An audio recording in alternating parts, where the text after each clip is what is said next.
Let's stick with the Nationals now. I'm joined by Michael Johnson, who's a New South Wales state-based Nationals MP. Thanks for joining us, Michael.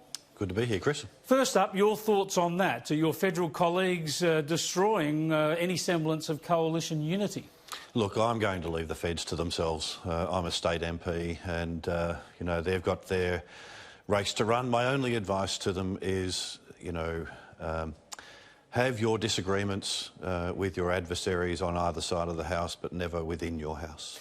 This is obviously all a bit of a flow-on from the leadership challenge from Barnaby Joyce against Michael McCormack last week. Are we bound to end up back in that space again? Your neighbour, Barnaby Joyce, having another tilt at the leadership? Yeah, look, Barnaby's my local member and a very, very good local member, very popular. But again, I'm going to leave the feds to themselves. Do you think he's finished or he might be back as leader? He's a very, very good member, very, very popular, and I'm going to leave the feds to themselves. You don't think he's, in many ways, the unofficial leader, as far as the public's concerned, of the Nats, and it might be inevitable that he ends up back there? Look, that's going to be at the behest of the Nationals party room in Canberra. I'm going to leave it to them. All right, how do you reckon Michael McCormack's going? Look, Michael's a very capable leader and a very capable local member and Deputy Prime Minister. People have different ways of approaching things, and if you look at the Warren Truss, the leader before Barnaby Joyce, he was a quiet, steady hand, very well respected. Barnaby came out of the blocks and, all gung-ho. Michael's a little bit more like Warren Truss was, and, you shouldn't knock him for that. That's his style. He's one of Scott Morrison's quiet Australians. There you go. But when you're a leader, you're not supposed to be quiet. Well, there's ways of doing things, and everyone has their style. And if they try and change their style, then they're going to get caught out, and the electorate will see that for what it is. All right, let's get on to your issues, because I was fascinated by the stand you took last week about bushfire preparedness. Now, you're having a go at your own government, that's the coalition government in New South Wales, not focusing enough on fuel reduction to minimise the risk of bushfires. Now, widespread rains across New South Wales, right? They're not going to be a bushfire problem now for the rest of this season. But this is what happens. You get complacent between seasons, then you get a drought and the load is there. Has your own government not done enough over the years to reduce the bushfire hazard? I think successive governments have not done enough over quite a number of decades, and there is an attitude within certain parts of the bureaucracy, and I've seen it myself, where that's, lock it and leave type attitude, and I know some of the advice that the current minister is receiving and previous ministers have received is, it's basically trying to advise the minister or tell the minister what the bureaucrats think the minister wants to hear or needs to hear, as opposed to telling them what actually should happen. Well, you're talking about the Environment Minister, Matt Kean, who's in charge of national parks and the like. He's out there promoting more climate change action, more emissions reduction, as if that is going to ameliorate the bushfire threat in Australia. Is that not an absurdity? Well, I'll tell you what, if we manage the land properly and reduce the fuel loads on a consistent, ongoing basis over many, many decades, we will then reduce the smoke and the climate change issues that go around with that. Well, let's come to that in a moment, the fuel loads. But first up, the proposition that Australian emissions reductions will reduce the bushfire threat in Australia is scientifically, mathematically, practically absurd, isn't it? Yes, I agree. It is absurd. There's no doubt about it.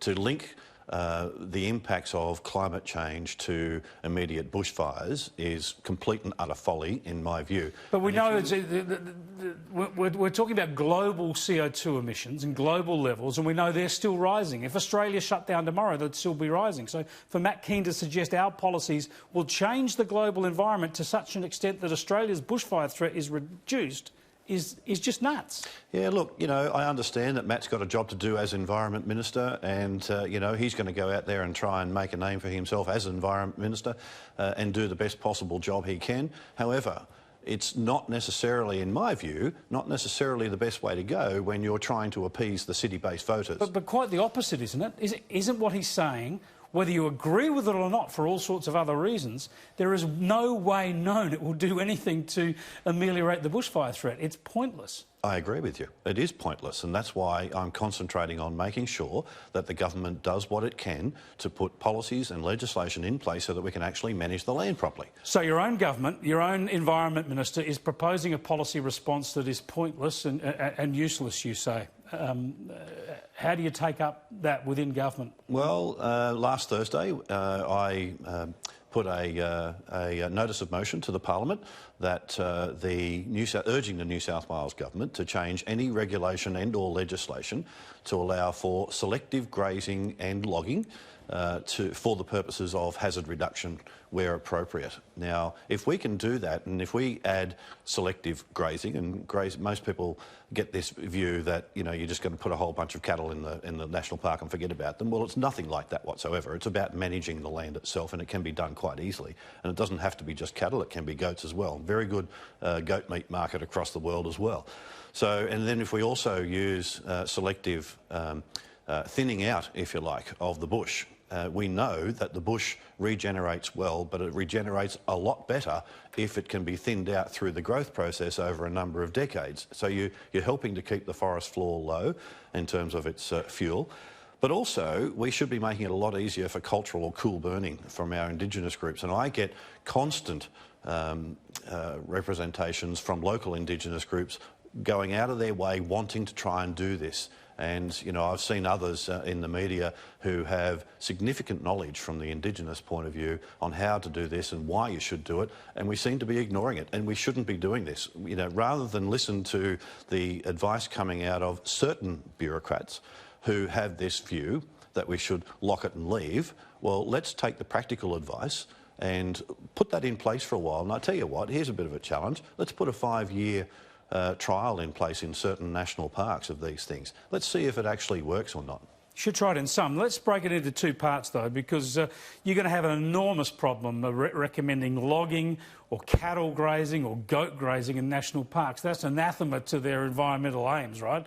You're getting animals in there whose hooves are going to disturb the native vegetation, who are going to spread weeds and logging there. I mean, no environmentalist is ever going to agree with that, right? On the other hand, though, fire, you will get a lot of support because, in fact, when we keep fire out of a national park for, say, 15 or 20 years, that is a break in the natural cycle. Without human intervention, it's most likely that most parts of the Australian bush vary from place to place, will burn every 10, 15 years, right? I mean, it actually needs that fire. So cool burning has got to be the option, doesn't it? And it's been knocked back time and time again because of concerns about smoke in the cities, because of lack of resources. Yeah, it needs to be a bit more front and centre of the one of the tools in the toolbox of land management, if you like. But we shouldn't be excluding any tool in the toolbox of land management. We should be allowing all of the options to take place. And the land managers, and let me tell you, you talk about the environmentalists not wanting to have any cattle or goats or any form of disturbance, if you like, in national parks and other areas. Well, the best environmentalists are those people that actually rely on the environment for their intergenerational living, and that's farmers. So if you really want to know what's going on and how to actually manage the land properly, particularly those farmers who are neighbouring national parks, go and actually have a talk to them. And that's why, you know, I've said I've got an open invitation out to Minister Keane to come camping with me for a couple of days up the Barrington Tops. I'll provide the swag, and let me tell you, let's go and ground truth the advice that you've actually been getting from the department, and let's see if it actually follows through. This is what I wanted to ask you about next, so let's go into this in a little bit more detail. You've got the city moderate Liberal who wants to stop bushfires, apparently through reducing climate change emissions, carbon dioxide emissions. You're saying, come camping with me. Do you know whether he camps normally? What sort of a swag have you got for him? How are you going to take him off the beaten track into the bush? Tell us about what you envisage. I'll even provide an esky with a steak and a couple of beers if that's what he wants. But look, it'll be a comfortable swag. It'll be as good a swag as I've slept in many years in the Barrington Tops and other areas in the bush. And I'm more than happy to take him there because I know that particular area very, very well. And I also know that the advice that he's been getting around that from senior bureaucrats, not the people on the ground who are actually looking after the park, but senior bureaucrats, I know the advice because I've heard it and I've been in his office listening to it. I have heard this advice be completely and utterly wrong. You know, we've got situations where senior bureaucrats are basically making these decisions to turn around and lock up vast areas of national parks and forcing visitors who want to go there and experience the wonder and the beauty of a national park into smaller areas, and they wonder why the grass is flat. So your invitation is really about pointing out that your own Minister for the Environment might not actually know about the issues on the ground and in the bush.